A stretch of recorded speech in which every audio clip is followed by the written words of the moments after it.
As palestras que estão sendo feitas desde ontem à noite, elas são baseadas nesse livro O Culto Espiritual, que é uma exposição de 1 Coríntios de 11 a 14. Então, o que estou dando aqui é o extrato, é o resumo. Se desejam se aprofundar, então podem adquirir o livro.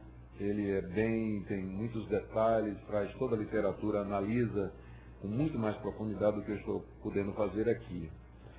Esse outro livro, sobre batalha espiritual, já vai na sua terceira edição. É um livro que analisa o movimento de batalha espiritual, procura mostrar o que há de positivo e aquilo com que nós devemos nos preocupar e oferece uma alternativa do que seja a batalha espiritual bíblica. E esse livro, A Bíblia e seus Intérpretes, ele faz uma análise de como a igreja cristã vem lendo a Bíblia desde o período dos apóstolos. Nós pegamos as principais correntes de interpretação da Bíblia, analisamos as suas contribuições, o que é que eles acertaram, o que é que eles erraram, até os dias de hoje, quando a gente faz uma análise das correntes de interpretação modernas, que estão associadas a nomes conhecidos como Jacques Derrida, ou Foucault, ou o Gadamer, a própria teologia da libertação, as teologias feministas. Então, todas elas têm uma hermenêutica que são analisadas aqui. Tem um apêndice que foi escrito por um aluno meu sobre linguística, e uma análise muito interessante das mais recentes teorias na área de linguística e como ela já tem sido aplicada para a interpretação bíblica. É um livro que tem sido usado, alguns seminários já têm adotado como livro-texto de hermenêutica. Eu soube que até a Igreja Batista da Lagoinha, que tem um seminário, eles adotaram isso aqui como livro-texto. Acho que não leram antes. Mas é que eles têm um professor lá acho que bem reformado na área de hermenêutica, que adotou o livro. Então, era isso. Gente, nós vamos, para alguns, nós estamos dando continuidade à série de estudos que começamos no sábado à noite, e para outros que estão aqui, essa é provavelmente a primeira palestra. Então nós vamos ter que fazer um misto de continuação e coisa nova. Então eu vou começar fazendo uma breve recapitulação, por amor dos que estão aqui, que estão vendo a palestra pela primeira vez. Na verdade, ela é a última de uma série de 4. Então tem que dar um pouquinho do que é que veio antes, para que não fiquem meio soltos naquilo que nós estamos fazendo. Bom, o assunto é sobre a espiritualidade no culto, ou o culto que é verdadeiramente espiritual, ou ainda, o que é que torna um culto, na verdade, um culto que pode ser dito que ele é espiritual. Nós já vimos que esse assunto da espiritualidade, particularmente no que se relaciona com o culto, ela aparece nessa carta como sendo uma das preocupações, ou um dos motivos que levou o apóstolo Paulo a escrevê-la. Paulo foi o fundador da igreja de Corinto e recebeu pedido de ajuda e informações a respeito da situação caótica da igreja. 7 anos, mais ou menos, 5, 7 anos depois que Paulo fundou a igreja já exibia problemas graves, alguns dos quais chamaram a atenção do apóstolo e o motivaram a escrever essa carta. Os principais problemas são, em primeiro lugar, o espírito de visionista que permeava a comunidade. Nós lemos de que havia pelo menos 4 grupos, 4 partidos dentro da igreja. A igreja ainda se reunia no mesmo lugar, mas ela estava rachada internamente. Ela estava prestes a se esfacelar. Havia o grupo de Pedro, o grupo de Paulo, o partido de Apolo e o mais perigoso de todos, que era o grupo de Cristo. Eu vou falar daqui a pouco sobre eles. Havia problemas de imoralidade. Havia um irmão que estava vivendo com a mulher do seu próprio pai e a igreja não tinha tomado nenhuma providência. Havia irmãos que continuavam a frequentar os cultos pagãos que predominavam na cidade, onde havia a prostituição cultual. E também não havia providências com relação a isso. Havia um irmão que estava processando o outro no tribunal por questões que Paulo chama de coisas desta vida. Havia também graves erros doutrinários na igreja. O mais destacado entre eles é que havia um grupo dentro da igreja que negava a ressurreição dos mortos, com implicações óbvias para a doutrina da ressurreição de Cristo e suas implicações para nós. Afora algumas irregularidades no culto que nós iremos ver em detalhes. A raiz de todos esses problemas, talvez não todos, mas de boa parte desses problemas, é que a comunidade havia desenvolvido um falso conceito de espiritualidade. Para ele, ser espiritual estava associado com manifestações de dons espirituais. Espiritual é aquele que tinha dons espirituais, mas não todo dom. Aqueles dons que, de alguma maneira, produziam ou traziam a presença de Deus de forma imediata ao culto. E aí nós estamos falando de profecia, mas mais particularmente do dom de línguas, que era visto pela comunidade como sendo a marca por excelência da presença de Deus no seu meio. Isso explica provavelmente por que essa igreja, por um lado, se julgava uma igreja espiritual, ou seja, ela se julgava espiritual porque havia a manifestação em línguas durante o culto. E ao mesmo tempo era uma igreja com tantos problemas. Como é que uma igreja rachada, problemas de imoralidade, falta de disciplina, uma teologia toda errada, como é que essa igreja chega ainda a pensar que ela é uma igreja espiritual? Exatamente porque ela perdeu o foco, ela adotou um conceito errado do que é ser espiritualidade. Então, se por um lado havia essas manifestações durante o culto, então estava para eles assegurada o favor de Deus e a presença de Deus.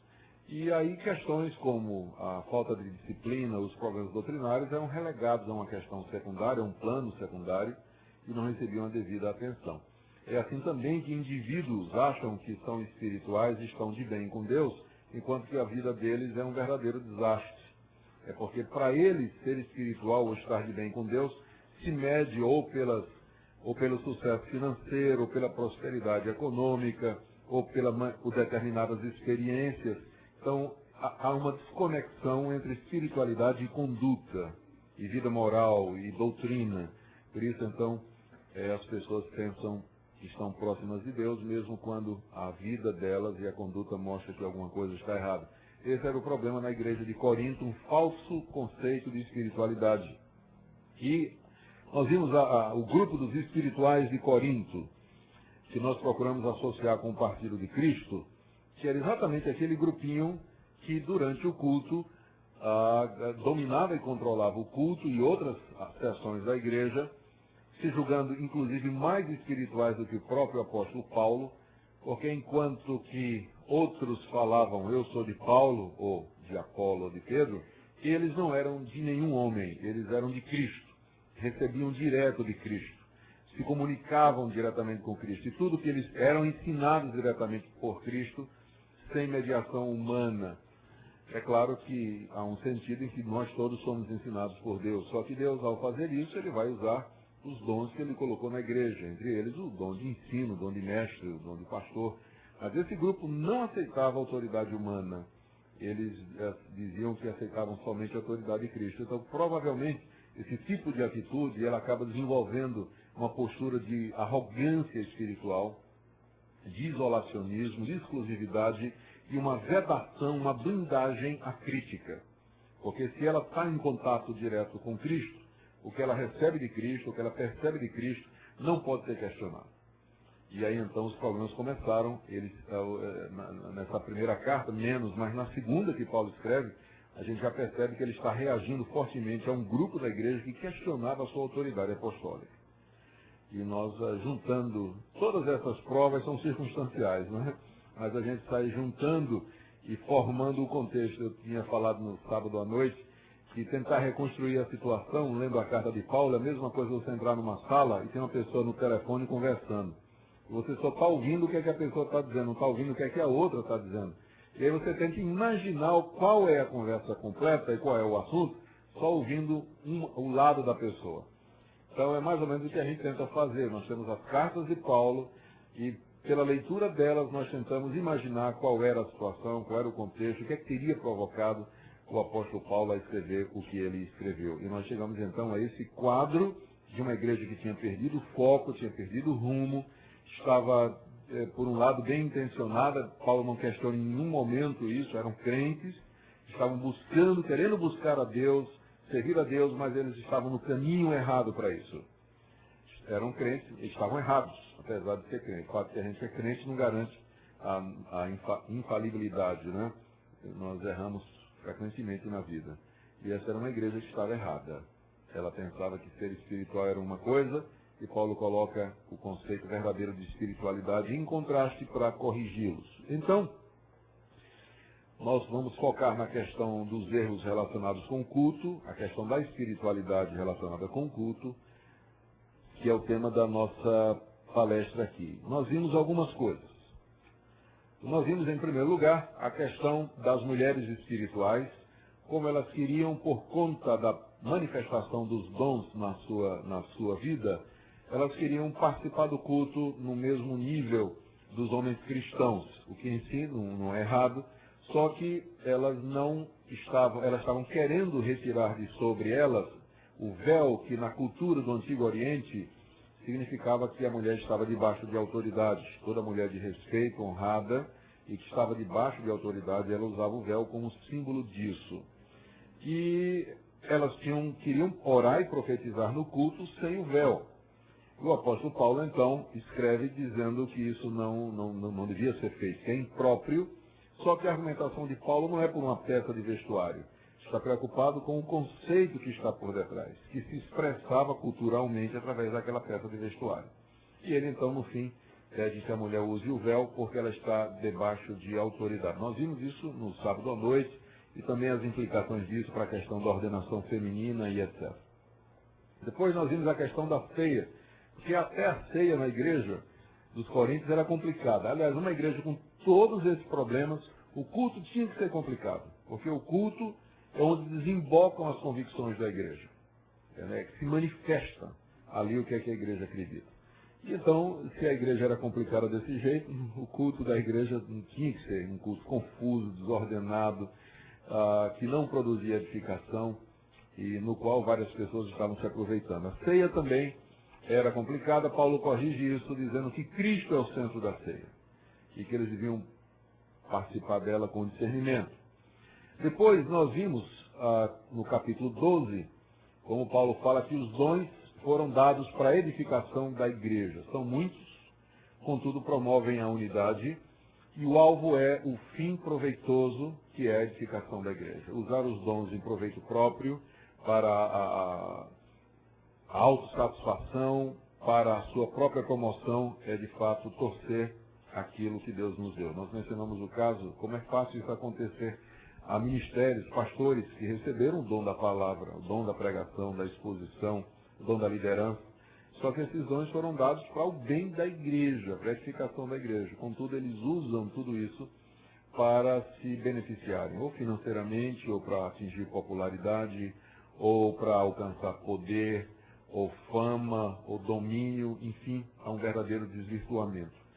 E é isso que Paulo procura corrigir ali nesse ponto. Hoje, pela manhã, então, no primeiro culto, nós vimos o capítulo 13, onde o apóstolo Paulo faz uma exposição do amor como o caminho mais excelente para uma igreja que queria ser espiritual, mas tinha perdido o rumo. O amor seria a solução para todos os problemas. E agora, finalmente, chegamos no capítulo 14, onde nós vamos encontrar um contraste que o apóstolo Paulo faz entre línguas e profecia. O que é que nós encontramos aí?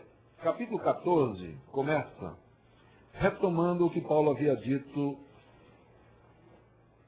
no capítulo 12, verso 31. Vocês se recordam que 12:31, Paulo disse assim: procurai com zelo os melhores dons, e eu passo a mostrar-vos um caminho sobremodo excelente. E aí agora no capítulo 14 ele diz: segui o amor e procurai com zelo os dons espirituais. Ou seja, ele voltou à questão da busca dos dons, a ponto de poder dizer que o capítulo 13 é quase que um parênteses, onde ele trata do caminho mais excelente.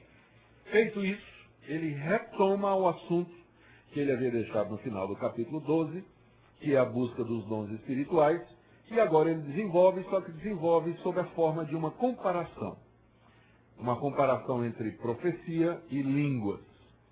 Como ele diz aqui, segui o amor, que é o resumo do capítulo 13, e procurai com zelo os dons espirituais, mas principalmente que profetizeis. Então, Aí você tem o resumo do capítulo 14. Capítulo 14 é o apóstolo Paulo procurando mostrar à igreja que o dom de profecia é superior e ele é mais adequado para a edificação da igreja do que o dom de línguas não interpretado. E ele vai terminar com algumas instruções para a vida da igreja. Então, analisando esse capítulo, eu gostaria de propor aos irmãos 5 ou 6 pontos que ocorrem no capítulo que nós vamos usar. São 5 ou 6 princípios que o apóstolo Paulo coloca para desenvolver essa temática central. Tá certo? Que eu queria acompanhar com vocês para que a gente compreendesse o pensamento do apóstolo. Vamos tentar dividir o capítulo, então, em primeiro lugar, nesses princípios. E o primeiro princípio é esse aí, que no culto nós temos que dar prioridade ao que edifica a igreja. Quando nós nos reunimos em culto para buscar a Deus e louvar a Deus, há muitas coisas que podem ser feitas no culto. Nós temos centenas de possibilidades de coisas que podem ser trazidas para o culto. A pergunta então é, o que é que nós devemos trazer para o culto? O que é que tem que ter prioridade? E a resposta que o apóstolo Paulo nos dá, em primeiro lugar, esse é o primeiro princípio, é que no culto a prioridade é aquilo que edifica a igreja. Vamos então dar uma olhada no texto. Vamos ler aí, verso 1 até o verso 5. Segui o amor e procurai com zelo os dons espirituais, mas principalmente que profetizeis. Pois quem fala em outra língua não fala a homem, senão a Deus, visto que ninguém o entende, e em espírito fala mistérios. Mas o que profetiza fala aos homens, edificando, exortando e consolando.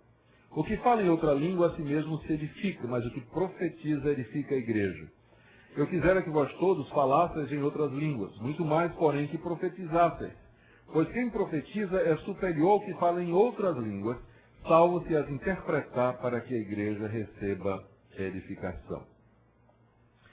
O primeiro ponto aí, desse princípio número 1, que eu gostaria de chamar a sua atenção, é o conceito de edificação, que nós já mostramos aí. Nós temos que entender primeiro o que é que Paulo quer dizer com edificação, porque se nós não entendermos isso, nós não vamos entender o argumento dele mais adiante. Vocês percebem que essa é a preocupação dele, olha. Ele diz, quem fala em outra língua não fala a homens, etc. Mas quem profetiza fala aos homens, edificando. Aí quando chega no verso 4, ele diz, quem fala em outra língua, a si mesmo se edifica. Mas o que profetiza, edifica a igreja. E no verso 5 ele diz que prefere que os coríntios profetizem para que a igreja receba. Então, qual é a preocupação dele, em primeiro lugar? Com a edificação da igreja. Esse é o critério. A igreja tem que ser edificada. Tem que ser edificada. O que é que o apóstolo Paulo quer dizer com isso? Com edificação. Eu vou tentar aqui voltar. Vou botar meus óculos aqui, que sem óculos eu sou uma copeira absolutamente cega. Em Efésios, capítulo 4, eu podia ter deixado preparado, mas só está me ocorrendo agora. Efésios, capítulo 4, nós encontramos provavelmente o melhor conceito de edificação aqui, olha. Tá. Diz aí.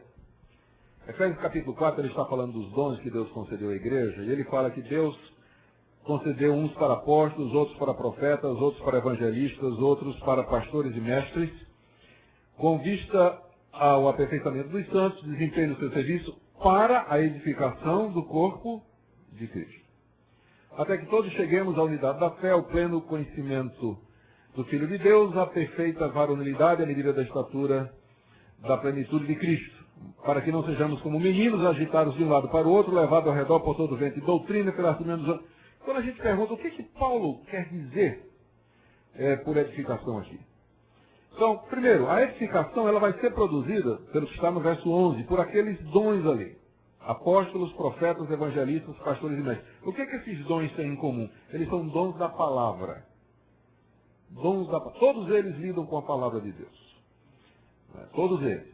Então, a primeira coisa é que a edificação ela tem que vir pela palavra de Deus. A segunda coisa é que essa edificação Veja o verso 13, ela tem um alvo, é que nós cheguemos à unidade da fé, ao pleno conhecimento do Filho de Deus, à perfeita varonilidade, à medida da estatura da plenitude de Cristo. Então é isso que Paulo entende com a edificação. Esse crescimento, essa edificação, é voltada para que nós sejamos cada vez mais parecidos com o Senhor Jesus. Existe um processo, eu vou usar a palavra intelectual, porque me falta outra no momento, mas existe um processo intelectual aqui. Você não pode edificar-se ou atingir a estatura de Cristo sem que você cresça em entendimento. A edificação tem que passar pelo entendimento. Você só é edificado quando você compreende a verdade, você entendeu as coisas de Deus, você creu nestas coisas e você pratica, vive estas coisas. A edificação passa por aí. Tanto é que no verso 14, ele diz assim, olha, nós temos que crescer e ser edificados com o objetivo, para que não sejamos, como meninos, agitados de um lado para o outro, levados ao redor, por todo vento de doutrina, pela artimanha dos homens, pela astúcia com que conduzem ou induzem ao erro. Quer dizer, como é que eu vou evitar ser levado de um lado para o outro pelos ventos de doutrina? Se eu, é claro, ficar firme na verdade de Deus, que tem tudo a ver com o processo de edificação. Então, o meu ponto aqui, o que estou querendo dizer para os irmãos, aqui é o seguinte, que quando o apóstolo Paulo fala sobre edificação, vamos voltar agora para, onde é que está? Está aqui. Para 1 Coríntios 14. Quando ele fala em edificação, nós temos que entender que, para Paulo, esse é um processo no qual a mente do cristão está envolvida. Se a mente não estiver engajada, se ele não compreender, se não passar pelo entendimento, não existe verdadeira edificação.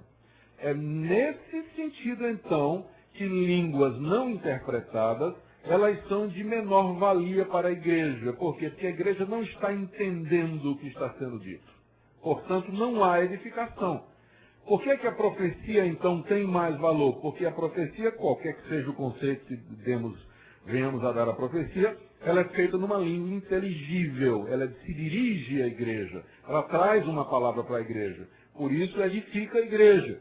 Línguas não interpretadas não edificam a igreja, porque ninguém entende o que está sendo dito. Para haver edificação, tem que haver entendimento. Agora vamos voltar à passagem e vocês vão perceber que esse é o sentido. Olha.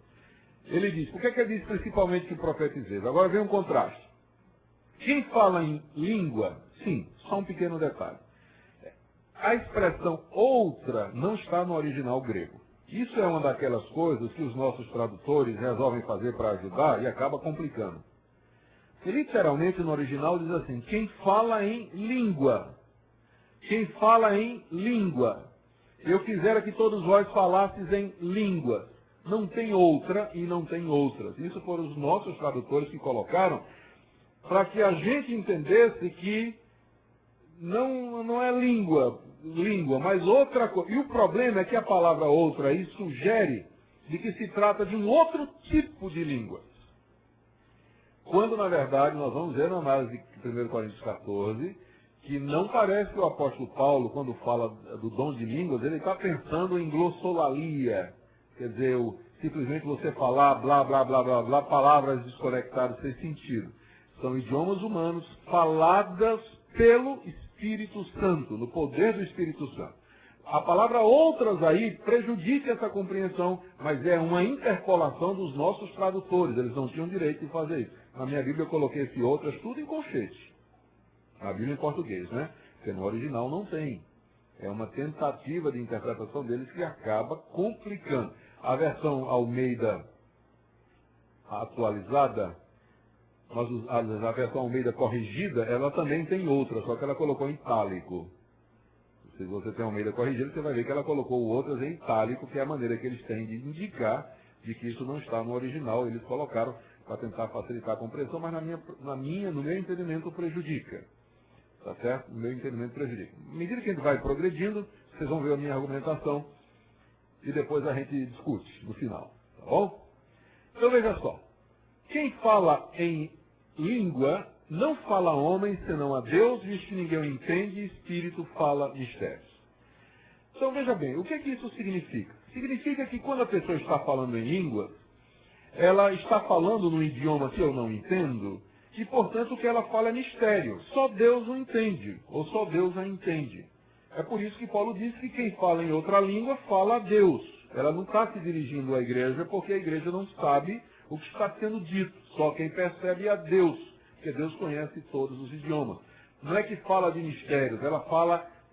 os mistérios aí não são coisas ocultas, que só a pessoa e Deus sabe, mas pode ser até um conteúdo que todos nós saberíamos se tivesse sido falado no idioma que nós conhecemos. É misterioso porque eu não entendo o que está sendo dito, não porque o seu conteúdo é desconhecido. Quando a gente estuda um livro de Atos, naquelas manifestações de línguas que houve, você percebe que cada vez que aquilo aconteceu, havia um comentário de quem entendia dizendo: por que é que estes homens estão louvando a Deus nesses idiomas? Quer dizer, dá a entender de que, juntando com o que Paulo diz aí, que quem fala, fala a Deus, de que o conteúdo das línguas era algum tipo de louvor, de glória e de exaltação a Deus. Em línguas a pessoa louvava e exaltava e adorava a Deus, se dirigia a Deus, num idioma que não era conhecido pela comunidade. Daí então parecia alguma coisa misteriosa. Em compensação, o que profetiza, ele se dirige ao homem, enquanto que as línguas parecem ser dirigidas a Deus como louvor, a profecia é dirigida diretamente para a igreja. É uma palavra que vem da parte de Deus para a igreja e que edifica, sim, porque passa pelo entendimento, consiste em exortação e em consolação. É claro que isso aqui está muito longe da ideia de que profecia é você adivinhar o que é que está na vida dos outros, né? Não tem nada, não existe esse conceito neotestamentariamente.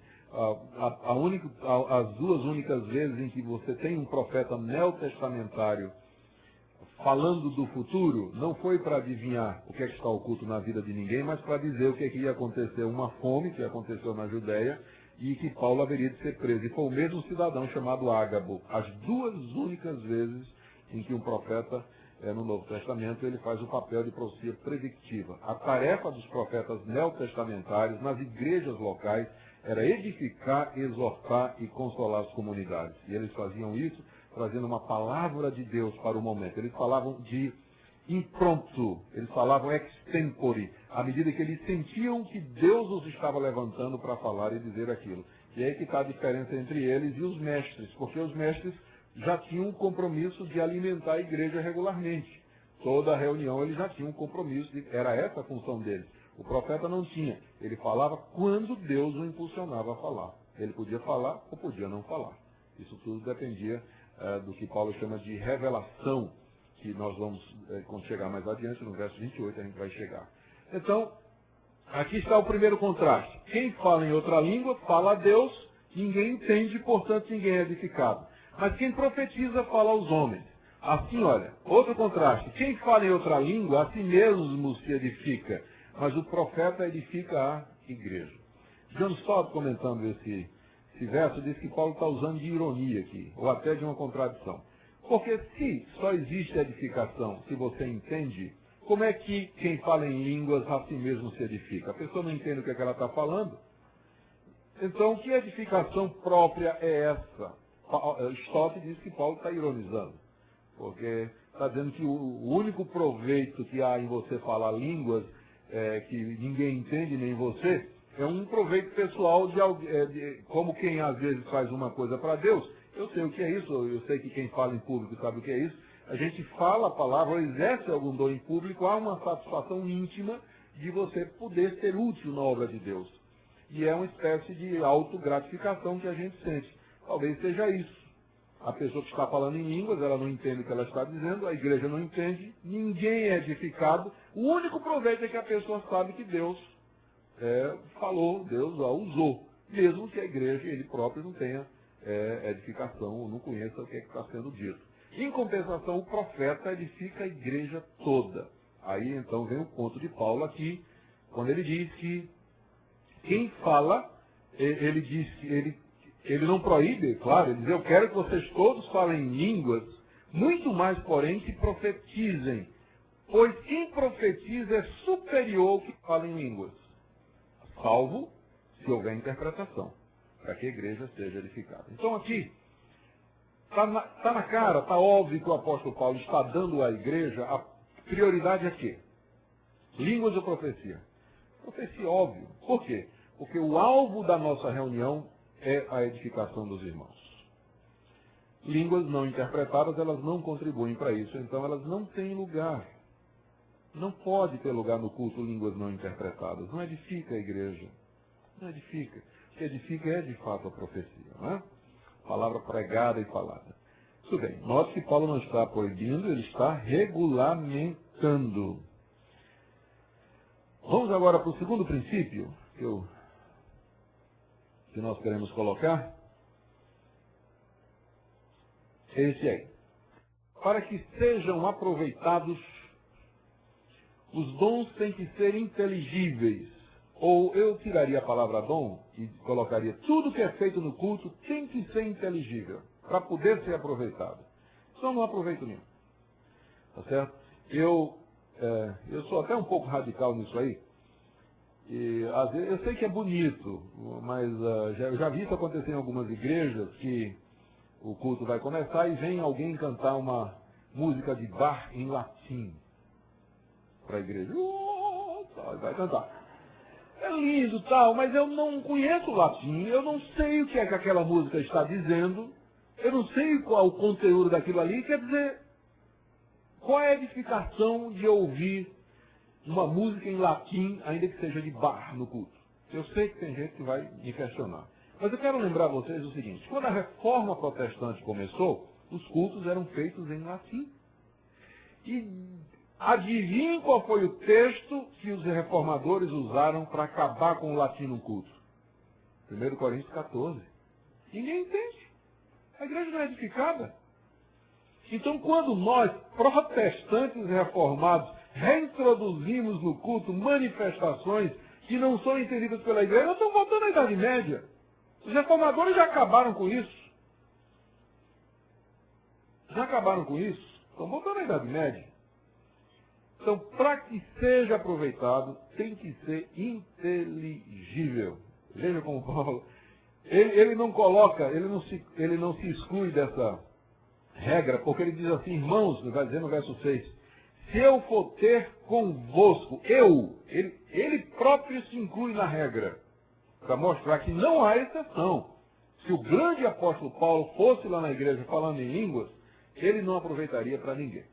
Depois ele vai dar 3 exemplos: a orquestra desafinada, o trombeteiro confuso e 2 estrangeiros que se encontram. Ele vai mostrar que se não houver entendimento, não existe qualquer proveito. Vamos lá para o texto para ver a análise que o nosso apóstolo está fazendo. Agora, porém, irmãos, ele diz: pois, se eu for ter convosco, note, ele não está se excluindo, se eu for ter convosco, falando em línguas, em que vos aproveitarei? Se vos não falar por meio de revelação, ou de ciência, ou de profecia, ou de doutrina. Eu quero dizer para vocês que eu não sei qual exatamente a diferença de revelação, de ciência, de profecia e de doutrina. Para mim é tudo uma coisa só. Ele está falando de profecia. Ele está falando da pregação, da exposição da palavra de Deus, que pode ser chamada de revelação, de ciência, de profecia ou de doutrina. Eu não sei exatamente qual é a diferença entre essas 4 coisas, mas uma coisa eu sei: que essas 4 coisas eram passadas para a igreja numa linguagem que a igreja entendia. Paulo falava grego quando estava lá entre os coríntios. E os coríntios entendiam. Se ele chegasse na igreja falando numa outra língua, por exemplo, hebraico, que Paulo falava, mas os gregos não falavam, os coríntios não falavam, qual era o proveito para a igreja? Todo aquele conhecimento, toda a ciência, toda a revelação, toda a doutrina que o apóstolo Paulo tinha, se tornava sem proveito, porque a comunicação não era feita de uma maneira inteligível. Então ele faz uma comparação primeiro da orquestra desafinada. É assim que instrumentos inanimados, como a flauta ou a cítara, quando emitem sons, se não os derem bem distintos, como se reconhecerá o que se toca na flauta ou na cítara? Imagine que aqui nessa maravilhosa orquestra que temos diante de nós, cada um deles os instrumentos estão desafinados. Nenhum de nós vai entender a melodia. E quem já participou de um culto onde há um descompasso entre o dirigente e o instrumento, a igreja fica perdida, é horroroso. Eu não sei quem de vocês já viu isso.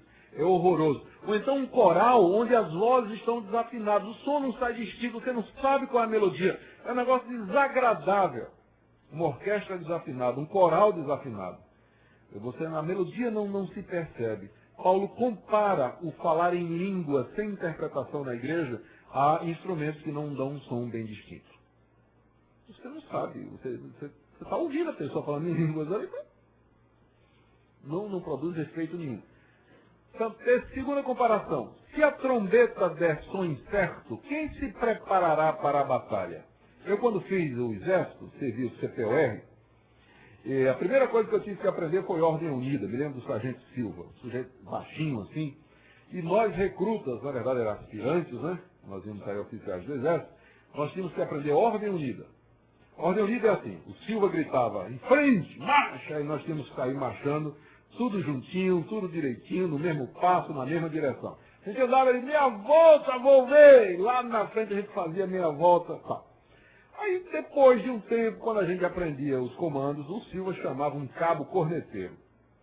E aí, ele ia ensinar para a gente os mesmos comandos, só que com a corneta.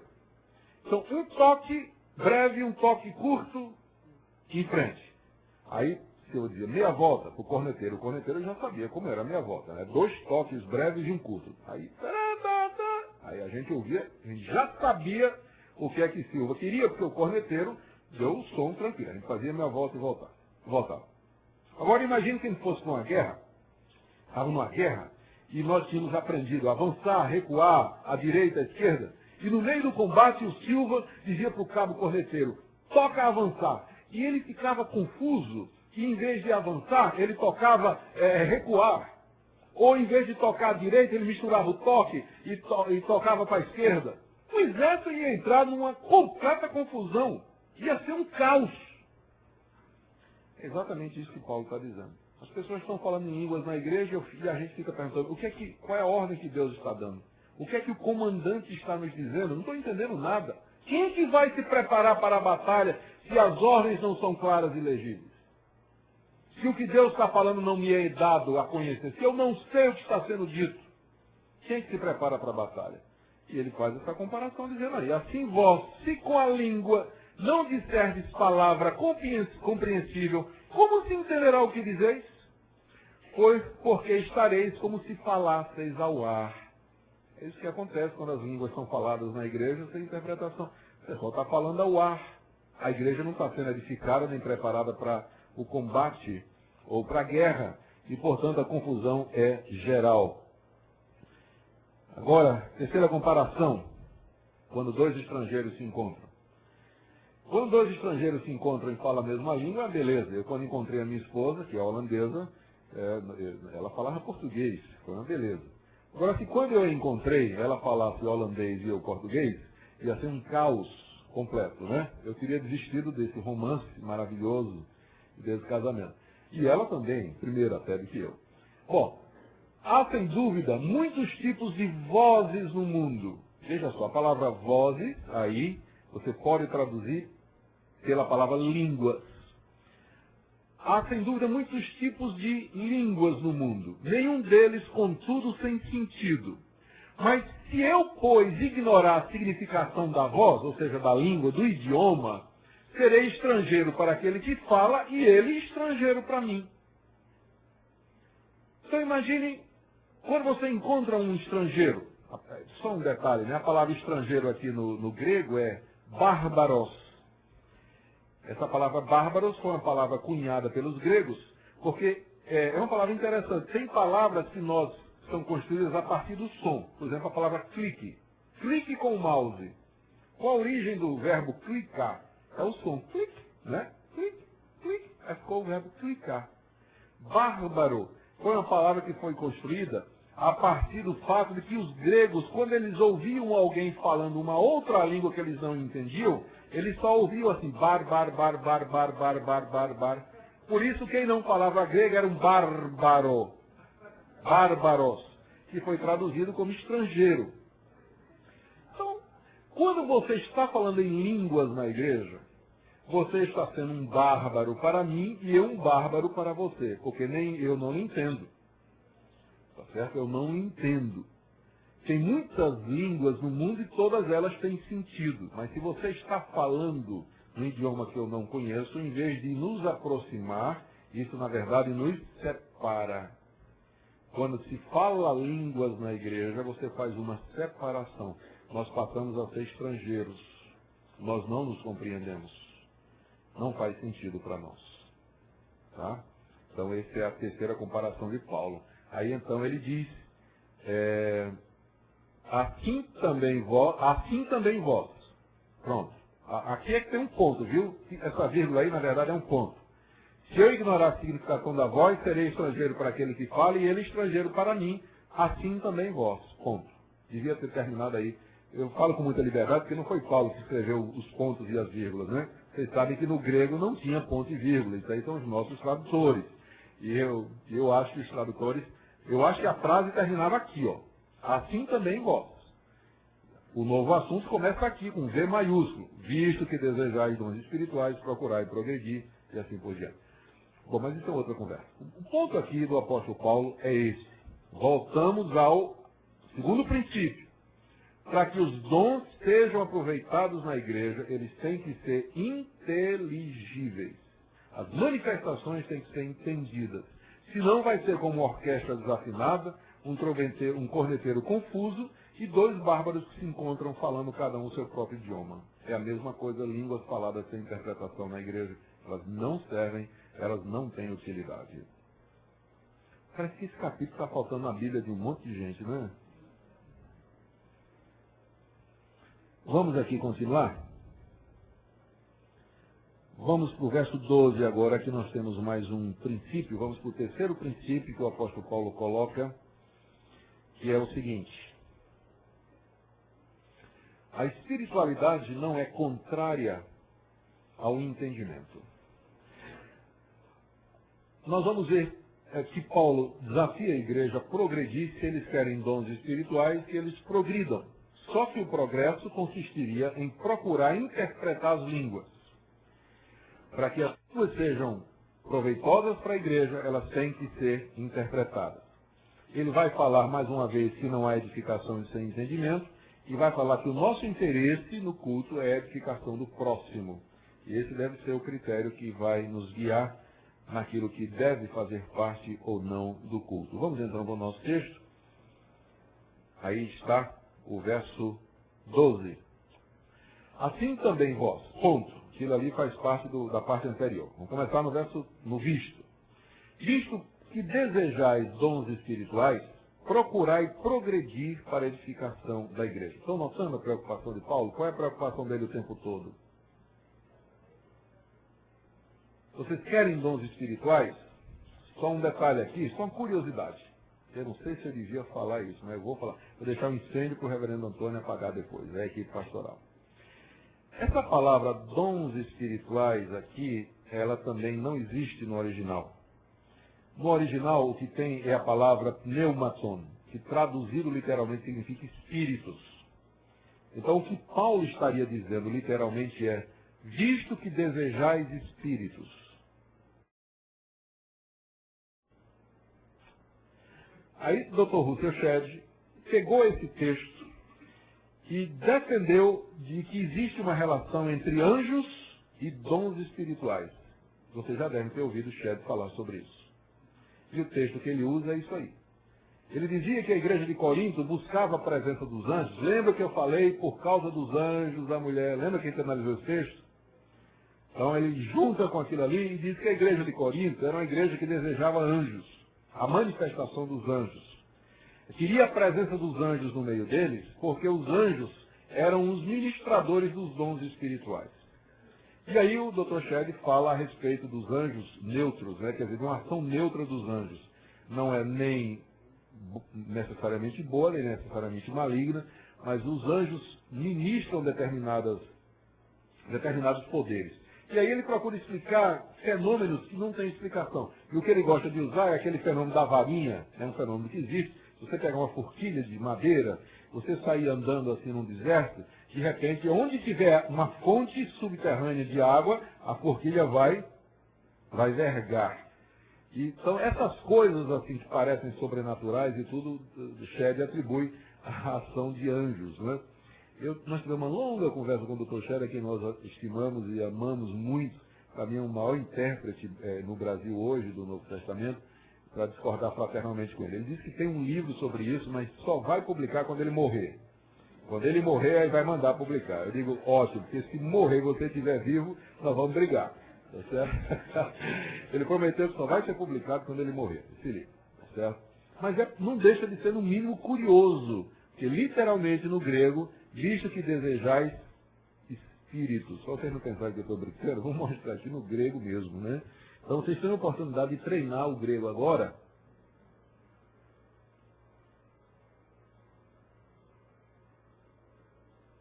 Aí. É porque apareceu aqui, ó. Pneumaton. Assim também vós, já que desejosos estáis de espíritos, ó. Pneumaton, onde vem pneuma, espírito, né? Onde vem pneumático e uma série de coisas. É essa palavra ali, ó. Espíritos. É isso que Paulo está dizendo no original grego. E aí, como é que a gente sai dessa? Bom, eu acho que, numa outra ocasião, eu me referi ao fato de que a língua grega é uma língua compacta. Se diz muita coisa com poucas palavras. Eu até me referi ao fato de que as línguas semíticas, como por exemplo o hebraico, não tem nem o verbo ser, que é um verbo extremamente importante para nós. Então, frequentemente você encontra na língua grega expressões em que você toma o todo pela parte e a parte pelo todo. Tem um nomezinho, tem uma figura para isso, que agora não me ocorre. Metonímia, se não me engano, né? Mas o que provavelmente Paulo está querendo, quando ele usa a palavra pneumaton aqui, ele não está usando no sentido do... E já apertei alguma coisa errada, não foi? Browse, aí aqui. Quando ele está usando a palavra espíritos, na verdade ele quer dizer, o sentido é de dons espirituais. Espíritos no sentido de que de coisas que são dadas pelo Espírito ou estão relacionadas com o Espírito Santo. Não espíritos no sentido de entes espirituais, mas realidades derivadas do Espírito Santo. E que no contexto só pode ser dom espiritual. Por isso que todas as nossas traduções, é curioso a gente ver como é que as outras traduções fizeram isso, né? E disseram que a gente tem até 2 da manhã, por isso, 2 da tarde, eu estou tranquilo aqui, ó. Vamos ver o que as outras traduções fizeram. Dons espirituais. Olha, veja aqui, ó, a Vulgata Latina, ela traduziu espíritos, está vendo? Ó? Ela traduziu espíritos. Olha, veja como é que essa versão traduziu em inglês. Já que vocês estão ansiosos por manifestações do Espírito. Está vendo? A dificuldade aí de traduzir, né? A nossa KGV, deixa eu ver aqui. Veja aqui, ó, a NAB, ela traduziu literalmente, ó, desde que vocês desejam ardentemente espíritos. Complicado, né? Deixa eu tirar aqui essa strong aqui. Desculpe.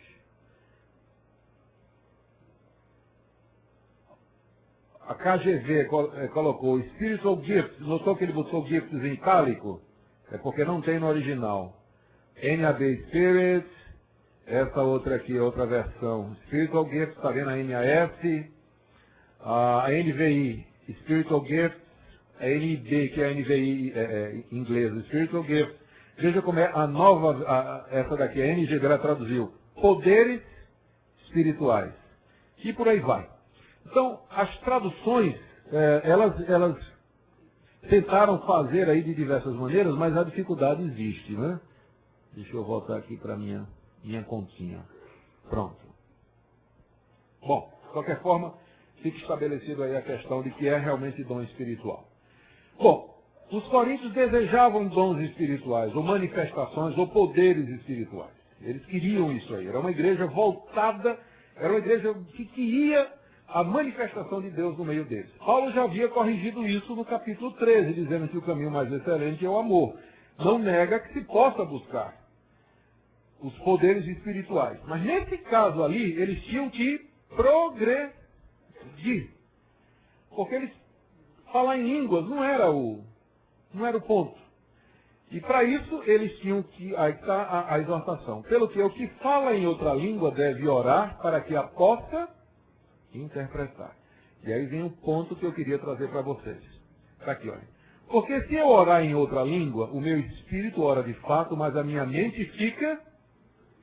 Não é o que a gente vem dizendo? Só tem edificação se a mente for engajada. Se a mente não se engajar, se a mente não entender o que está sendo feito, não há fruto. Portanto, não há edificação. O que farei? Orarei com o espírito, mas também orarei com a mente. Cantarei com o espírito, mas também cantarei com a... Vocês percebem que para o apóstolo Paulo não há uma dicotomia entre espiritualidade e conhecimento. Infelizmente, nos meios evangélicos tem entrado essa separação entre ser espiritual, ser poderoso, ter manifestações, gozar da presença de Deus e, ao mesmo tempo, ter uma mente doutrinada, conhecimento teológico, conhecimento de doutrina. As pessoas dizem que a doutrina mata e o poder edifica, alguma coisa nesse sentido, né? E não querem saber de doutrina, não querem saber de estudo. Nada mais longe do pensamento do apóstolo Paulo. Se a mente não está engajada, se não há entendimento das verdades de Deus, se não há compreensão do ensinamento bíblico, não pode haver verdadeira compreensão. Nós vamos acabar caindo no extremo. Se você quer os poderes espirituais, mas sem entendimento, você vai cair no misticismo, você vai cair no fanatismo, você vai cair nas loucuras que existem aí fora. É claro que o perigo existe também do outro lado. Se você quer apenas edificar a sua mente, você vai cair no intelectualismo árido, frio, no escolasticismo, que só pode trazer morte e desgraça para a vida da igreja. Nós queremos as duas coisas. Queremos o equilíbrio entre uma mente preparada, uma mente que está fixada na palavra de Deus e um coração aberto para fazer a vontade de Deus e conhecer a plenitude do Espírito Santo. Então, um culto espiritual, ele não é espiritual porque necessariamente poderes espirituais se manifestam nele. Porque se não houver entendimento, se não houver, vou usar a palavra, uma boa teologia permeando tudo que é feito na igreja, ela pode ser tudo menos uma igreja edificada conforme os padrões bíblicos, porque não há essa dicotomia na Bíblia. Nós queremos as duas coisas, mente e coração, absolutamente juntos. E ele termina eu quero terminar esse princípio aqui, dizendo aqui, olha, se tu bendisseres apenas em espírito, bendizer em línguas, não é? E se falar em espírito, aí é falar em línguas. Note que em espírito aí é um E minúsculo, não é um E maiúsculo. Como também antes ele tinha dito, orar no espírito e cantar no espírito. Mas notou que em ambos os casos é um E minúsculo, né? Por que não é E maiúsculo, mais um E ou E minúsculo? É porque a intenção do texto, a intenção de Paulo, ele aqui está fazendo uma distinção entre espírito como sendo provavelmente as emoções ou a parte não intelectual do homem e a mente, que é a sua parte cognitiva que processa todo o conhecimento e a compreensão. Então, quando você fala em línguas, quando você bendiz a Deus em línguas, a sua mente não está envolvida, não passa pelo conhecimento intelectual. Você está se dirigindo a Deus num idioma que você não conhece, portanto não passa pelo seu entendimento. Você está orando usando apenas a parte afetiva ou emocional. Para Paulo isso aí não edifica. Não... E tem mais uma outra coisa, né? Se você bendiz apenas em espírito, como dirá um indouto amém depois da tua ação de graças, visto que não entende o que diz? A gente aprende aqui duas coisas. Primeiro, só podemos dizer amém se a gente entende. Se o cidadão está falando em línguas, como é que você vai dizer amém? Você não sabe o que é que ele disse? Né? Ninguém sabe o que é que ele disse, como é que você vai dizer amém, amém? Não vai, você não sabe o que ele disse. E outra coisa, o amém é só no fim da frase, né? Perceberam aí, não é isso? Como dirá um indouto amém depois? Estou brincando, é porque a gente diz muito amém durante, né? A gente anuncia o hino e já tem gente dizendo amém. Sem problema dizer amém. Né? Estou apenas lembrando que na mente do apóstolo Paulo, o amém é depois da ação de graças. Só um pequeno detalhe. Então, pode continuar dizendo amém, fiquem tranquilos. Eu não quero deixar um incêndio aqui para o reverendo Antônio apagar depois. Veja como ele volta à questão da edificação. Porque tu de fato dás bem as graças, mas o outro não é edificado. Mais uma vez, a preocupação contínua do apóstolo Paulo é a edificação do próximo, a edificação da igreja. qual é o valor de eu falar em línguas na igreja, ou fazer qualquer outra manifestação na igreja, de forma que o meu próximo não é edificado e que a igreja não receba edificação. Não tem valor algum. Por isso que ele está tomando essa postura, que certamente para muitos pode parecer uma postura radical. Vamos então aqui avançar para o próximo princípio, que é esse aqui. É o quarto princípio. É a prioridade do inteligível. Está mais ou menos repetindo o que foi dito. Aqui nós vamos ver qual foi a opção do apóstolo inspirado. Ele diz assim, olha, dou graças a Deus porque falo em línguas mais do que todos vós. Claro, ele era apóstolo. A semelhança dos 120 lá no dia de Pentecostes, né, que receberam o dom de línguas, Paulo também, como apóstolo, ele falava em línguas. Mais do que todos. Eu não sei, ninguém sabe o que é que Paulo quer dizer com essa expressão, mais do que todos vós. Ele falava num número maior de idiomas, ele falava mais frequentemente, falava mais intensamente, ninguém sabe. Né? Ninguém sabe o que é que Paulo quer dizer com isso. Mas o ponto também não interessa para nós, porque o ponto para nós aqui é o seguinte, mesmo que ele de alguma maneira falasse mais em línguas do que a igreja de Corinto, contudo, prefiro falar na igreja 5 palavras com o meu entendimento para instruir outros a falar 10.000 palavras em outra língua. Essa é a preferência do apóstolo inspirado por Deus. Tem gente que não tem essa preferência, mas a de Paulo era essa daí. Essa era a preferência do apóstolo inspirado. Na igreja, ele prefere falar 5 palavras para instruir os outros, palavras que tenham entendimento, do que uma quantidade enorme. Alguns dizem que 10.000 era o número máximo que o grego podia contar. Eu duvido, mas de qualquer maneira não deixa de ser um número. Veja o contraste entre 5 e 10.000, né? É um contraste absurdo para indicar realmente o grau de intensidade com que o apóstolo Paulo queria evitar aquele problema. Agora vamos, para mim, é o ponto-chave esse quinto princípio. Eu acho que aqui Paulo finalmente, não é que finalmente, Paulo diz o que é que ele pensa a respeito das línguas e qual é o propósito das línguas, ou pelo menos um dos propósitos. Está aqui, as línguas são um sinal para os incrédulos. Nós vamos falar um pouquinho sobre a maldição do pacto, que foi confirmado por Isaías, e as línguas como sinal da ira de Deus. Certo? Preste atenção no que é que nós vamos fazer aqui. Em primeiro lugar, então, vamos ver o texto. Irmãos, não sejais meninos no juízo. Na malícia, sim, sede crianças. Quanto ao juízo, sede homens amadurecidos. Na lei está escrito, falarei esse povo por homens de outras línguas e por lábios de outros povos, e nem assim me ouvirão, diz o Senhor. De sorte que as línguas constituem um sinal, não para os crentes, mas para os incrédulos. As línguas não são um sinal para os crentes. Não são um sinal da presença de Cristo, de Deus, ou sinal de espiritualidade. Não, não, não. Mas, na verdade, as línguas são um sinal para os incrédulos. Mas a profecia não é para os incrédulos, e sim para os que creem. Essa é uma passagem surpreendente, onde Paulo contradiz tudo o que é que os coríntios pensavam a respeito do dom de línguas. E onde ele diz aqui, na visão dele, o que é que o dom de línguas, na verdade, representa naquele contexto. Então vamos analisar. Primeiro, ele pede sobriedade e maturidade aqui aos coríntios na análise dessa questão, que eles não sejam como meninos, mas como pessoas amadurecidas. Lembra que é a segunda vez que ele usa essa metáfora, né? Essa comparação entre menino e gente grande. Ele usou lá em 1 Coríntios 13. Nós agora somos como meninos, depois nós nos ocuparemos de coisas de gente grande. Aí ele apela para a lei. Na lei está escrito. Onde está escrito isso? Que falarei a este povo por homens de outras línguas e por lábios de outros povos, e nem assim me ouvirão, diz o Senhor. Isso aí faz parte das maldições da aliança que Deus fez com Israel, lá em Deuteronômio 28, alguma coisa, eu me lembro que eu vi. 13 é quando começa, né? Ah, sim. Quando você chega em Deuteronômio,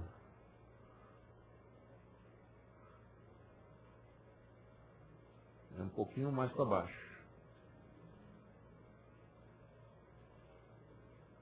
Aqui, 15, olha. Em Deuteronômio 28, você tem, até o verso 14, Moisés dizendo para o povo quais serão os benefícios da obediência. E vocês lembram?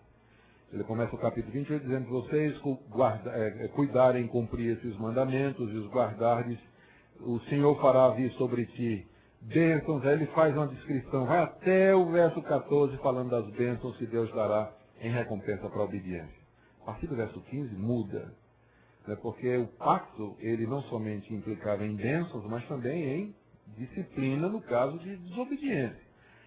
Ele diz, será porém que se não deres ouvidos à voz do Senhor teu Deus, não cuidando em cumprir todos os seus mandamentos e estatutos que hoje te ordeno, então virão todas essas maldições sobre ti e te alcançarão. Maldito serás na cidade, maldito o teu cesto, 18, maldito o fruto do teu ventre, maldito serás ao entrares. Quer dizer, aí começa uma lista de maldições e castigos que o próprio Deus ia mandar contra o seu povo. Não é o diabo, não. É o próprio Deus mandando contra o seu povo, se o povo quebrasse os termos da aliança. E aí tem coisas tremendas aí, né?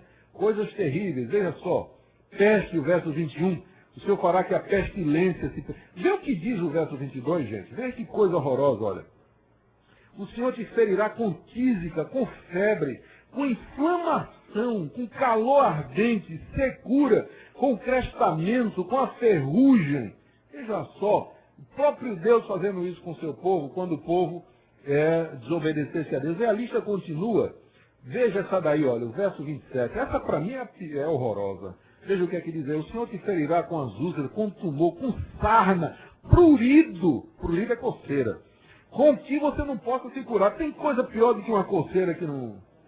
É horroroso, não tem quem aguente, né? Mas é terrível, né? Quer dizer, o Senhor te ferirá com loucura, com cegueira. Já deram uma olhada nessa lista? É terrível, né? Deus tem misericórdia. É terrível. Mas é o que Deus disse que traria sobre o povo em caso de desobediência. Continuando a lista, veja só. Vamos por aí? Até chegar, repete as úlceras malignas aí nos joelhos e tal. E aí, gente, olha.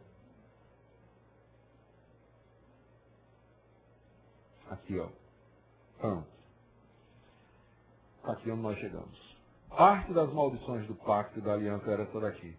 O Senhor levantará contra ti uma nação de longe, da extremidade da terra virá, como o voo impetuoso da águia, nação cuja língua não entenderás. Nação feroz de rosto, que não respeitará o velho, nem se apiadará do moço, ela comerá o fruto dos seus animais. Ou seja, Deus aqui está ameaçando a nação de Israel com o desterro. Invasão por uma potência estrangeira, perder a terra, ser levado cativo para uma outra nação, perder a posse da terra que Deus havia prometido dar. Fazia parte do castigo da aliança, ou das disciplinas da aliança, a perda da terra, a conquista por uma nação, uma potência estrangeira. Alguns anos depois, o profeta Isaías, eu não me recordo direito aqui, minha Bíblia está por aí, se não me engano é Isaías 28, me presta aqui, pastor. A gente usa essas coisas todas, mas no fim que vale a velha Bíblia, né? Onde a gente anotou tudo. Lá em Isaías 28, deixa eu só me certificar que aí eu vou abrir o texto aí para vocês. 400, 500 anos depois, muito mais tempo depois de que isso aí, sim.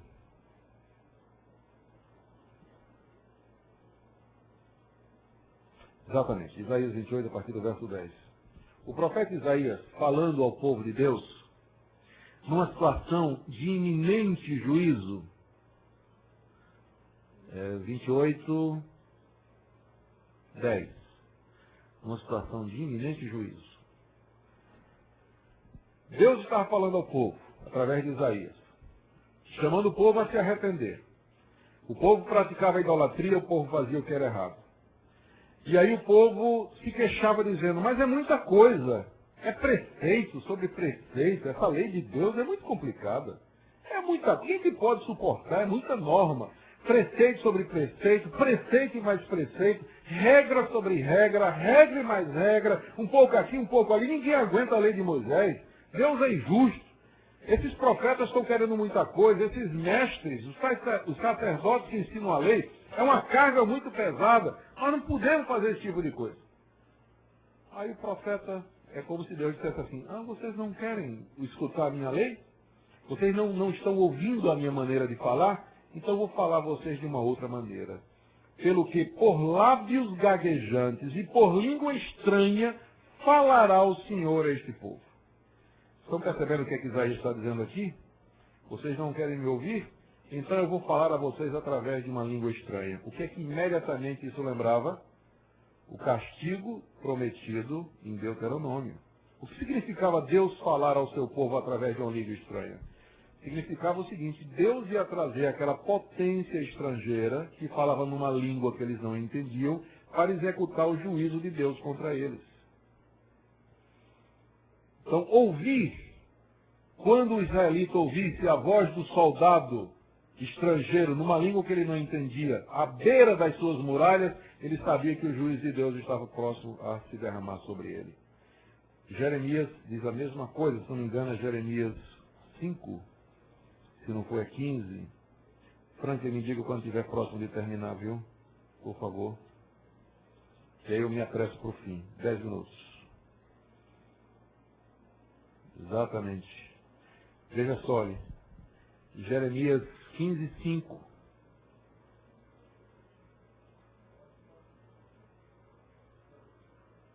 Tá.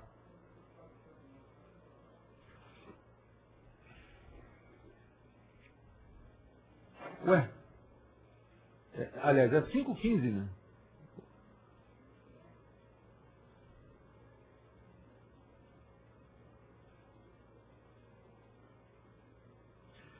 Exatamente. O profeta Jeremias diz a mesma coisa, ameaçando o juízo. Eis que trago sobre ti uma nação de longe, ó casa de Israel, diz o Senhor. Nação robusta, nação antiga, nação cuja língua ignoras e não entendes o que ela fala. Quando você procura, então, no Antigo Testamento, o significado de língua estranha para o povo de Deus, o que é que a língua estranha representava para o povo de Deus no Antigo Testamento? O sinal da ira e do juízo de Deus sobre o seu próprio povo. É esse o argumento de Paulo em 1 Coríntios 14. Vamos voltar lá? 1 Coríntios 14. E agora já me perdi completamente, vou ter que achar tudo de novo. Não tem a menor importância. É 14, quanto? 20. Pronto. Esse é o argumento. Agora a gente pode ler o texto com mais inteligência, né? Na lei está escrito, falarei a este povo por homens de outras línguas e por lábios de outros povos, e nem assim me ouvirão, diz o Senhor. Paulo está interpretando aqui, está botando junto as três passagens, Deuteronômio, Isaías e Jeremias. Aí ele conclui, de sorte que as línguas constituem um sinal, não para os crentes, porque a ameaça do juízo através de uma nação estrangeira não foi para o povo de Deus que era crente e fiel, mas para os incrédulos, a nação quando afastada de Deus. Então esse é o propósito das línguas. Mas, pastor, e o que aconteceu lá em Pentecostes? Mesma coisa. Quando houve o dia de Pentecostes e aquelas línguas foram faladas, o que é que o judeu que conhecia o Antigo Testamento deveria, na hora, imaginar? Eita, a ira de Deus está sobre nós. E, gente, não deu outra. 30 anos depois, o que aconteceu? Os exércitos romanos cercaram Jerusalém, derrubaram a cidade, destruíram o templo, levaram aquele povo cativo. As línguas em Pentecostes, elas não eram só sinal de que o Evangelho ia ser pregado a todas as nações, mas era também sinal da ira de Deus sobre aquele povo. E aconteceu poucos anos depois com a destruição de Jerusalém e o espalhar da nação pelo mundo todo. É isso que Paulo está dizendo para eles. Irmãos, vocês estão brincando com uma coisa que tem uma conotação muito séria. Será que vocês entendem qual é o propósito do dom de línguas? O que é que ele significa no contexto geral? Porque não é um sinal para os crentes, mas para os incrédulos. E se vocês querem um sinal para os incrédulos, aliás, para os crentes, eu lhes dou esse sinal, é a profecia. É a pregação da palavra de Deus. E aí, gente, veja só, o próximo princípio está muito relacionado com esse, que eu quero colocar aqui. Tá, sexto princípio, é válido não parecermos loucos. Gente, sem fazer nada, o pessoal já diz que a gente é doido. A gente devia evitar qualquer coisa que dê razão para eles dizerem que a gente é. Mas não é verdade? O evangelho não é loucura para os que perecem. E em cima disso a gente ainda dá razão para eles chamarem a gente doido. Nesses versos aí que se seguem ao texto que eu acabei de ler, Paulo vai falar de um caso imaginário. Um incrédulo entrando em um culto em que todos estão falando línguas. As línguas não interpretadas não mostram que Deus está no meio da igreja, mas sim um profetizar. E ele vai falar do efeito da profecia no coração do incrédulo. Vamos lá para o texto, onde essas coisas aparecem de uma maneira muito clara. Ele diz aí, se pois toda a igreja se reunir no mesmo lugar, e todos se puserem a falar em outras línguas, no caso de entrarem doutos ou incrédulos, não dirão porventura que estáis loucos. É isso que eles vão dizer. É isso que eles dizem. Quando a Assembleia de Deus começou aqui no Brasil, ela foi muito inteligente. Os irmãos da Assembleia. Eu tenho uma admiração muito grande pela Assembleia de Deus. Eles, quando começaram, que tinham... o que é que eles fizeram aqui? Nos cultos da Assembleia, quando eles começaram, nos cultos públicos do domingo, não se falava línguas. Língua era falada na quarta-feira, reunião fechada, para entrar tinha que ter carteirinha.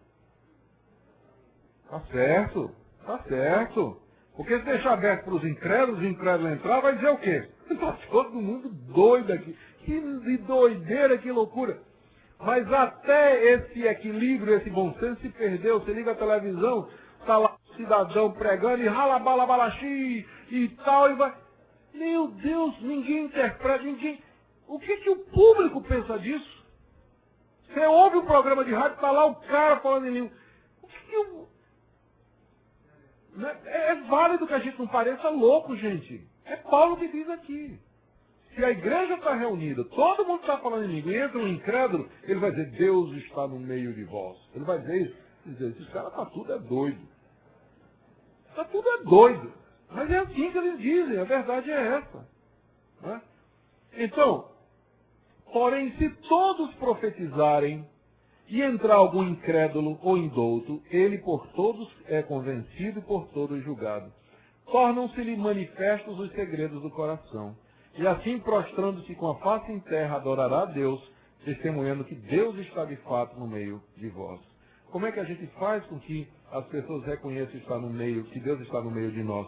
Quando a palavra de Deus é pregada, ela penetra no coração, na mente, discerne os pensamentos e as intenções. Quantas vezes já não tem acontecido, os pastores e pregadores sabem disso, que a gente prega e quando a sair a gente cumprimenta as pessoas, ou então as pessoas vêm conversar conosco e dizem, olha, o que você pregou, você parece que você conhecia a minha vida em detalhes, você disse exatamente tudo o que eu precisava.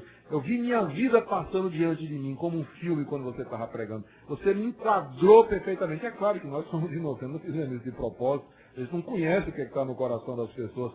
Mas Deus, usando a palavra dele, a palavra que vem, penetra como espada aguda até o íntimo do coração. E aí a pessoa diz, só Deus podia ter feito isso. Aí sim, eles vão reconhecer que Deus está no meio de nós, quando se manifestar os segredos do coração pela exposição da palavra. É dessa maneira que a gente mostra e sabe que Deus está no nosso meio. Bom, gente, o meu tempo, não é que o meu tempo acabou, eu tenho liberdade para continuar, mas eu acho que é conveniente parar aqui. O restante do capítulo 14, então, Paulo vai instruir a igreja sobre a questão do falar em línguas. Ele vai dizer que sejam 2, no máximo 3, por ordem, que tenha quem interprete. Se não interpretar, fica calado. Os profetas podem falar, mas no máximo 2, 3, talvez. Mas que eles falem por ordem, que seja julgada a profecia, para evitar que tenha lá aqueles profetas dizendo Jesus é anátema, que a gente viu lá no capítulo 12. Enfim, ele chama a igreja para a ordem no final desse capítulo, mostrando que o culto espiritual, ele não se caracteriza como tal pela desordem, pelas manifestações aberrantes, ou por qualquer outra coisa que costumariamente as pessoas costumam dizer que são espirituais, mas que tem que haver uma certa ordem, uma certa lógica, que tem que ter a participação da mente, o centro é Cristo, o alvo é a edificação da igreja, enfim, ele organiza o culto da igreja, mostrando que nós não podemos cultuar Deus do jeito que a gente quer. Deus tem princípios e tem regras para o seu culto que tem que ser obedecidos. A verdadeira espiritualidade, ela não é contrária à boa ordem, a uma boa liturgia, ao entendimento e o aprofundamento doutrinário. Quando você tira essas coisas, o culto vira fanatismo e bagunça, como está acontecendo na igreja de Corinto. Que Deus os ajude, o abençoe, dê a vocês sempre um culto equilibrado e voltado para a glória de Deus e para a edificação da igreja. Muito obrigado.